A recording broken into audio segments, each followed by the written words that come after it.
मुझे आज भी वो दिन याद है। उम्र तो मुझे याद नहीं, पर जब मैं छोटी थी तब बहुत शैतान थी। हापुड़ की बात थी, उस समय वो गांव हुआ करता था। हम सब सहेलियां एक साथ स्कूल पैदल आते जाते थे।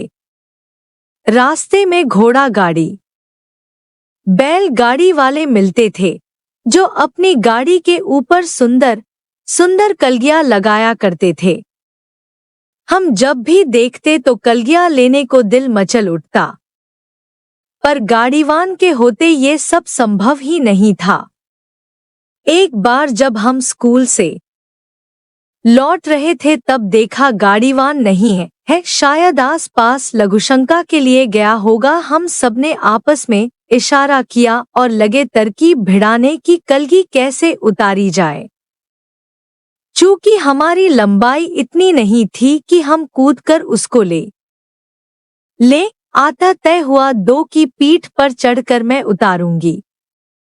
दो सहेलियां नीचे घोड़ा बनी और मैं उनके ऊपर चढ़ गई। जैसे ही मैं उतारने लगी गाड़ीवान आ गया और वो चिल्लाया, पकड़ो पकड़ो। सहेलियां जल्दी से उठीं और मुझे छोड़कर भाग गईं। मैं गिरी और पकड़ में आ गई। उस गाड़ीवान ने मेरा बैग रख लिया और बोला, अब घर जाओ और अपने बाप को लेकर आओ। उस समय मैं ही जानती थी मेरी क्या हालत थी। घर जाने का मतलब बाऊजी से मार खाना और बैग ना मिलने का मतलब।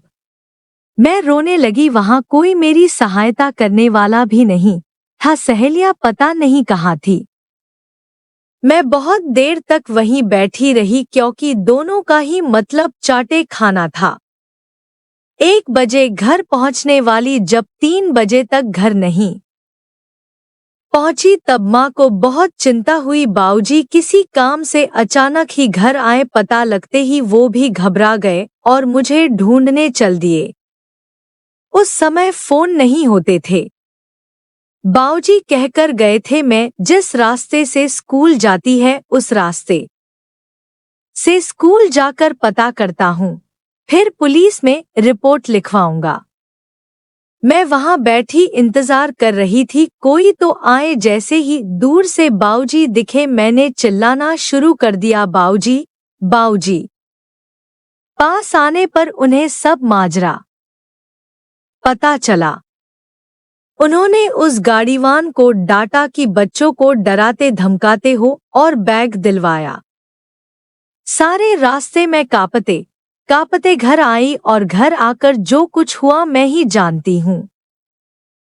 पर उम्र का वो दौर, मैं रोकर भूखी ही सो गई। तब माँ खाना लेकर आई, प्यार से खाना खिलाया और मेरी माँ बाऊजी ने समझाया कि जब कोई तुम्हारी चीज बिना पूछे ले लेता है तब तुमको कितना बुरा लगता है, ऐसे ही उसको भी लगा। आज तो ये छोटी बात थी, कभी बड़ी मुसीबत भी आ सकती है।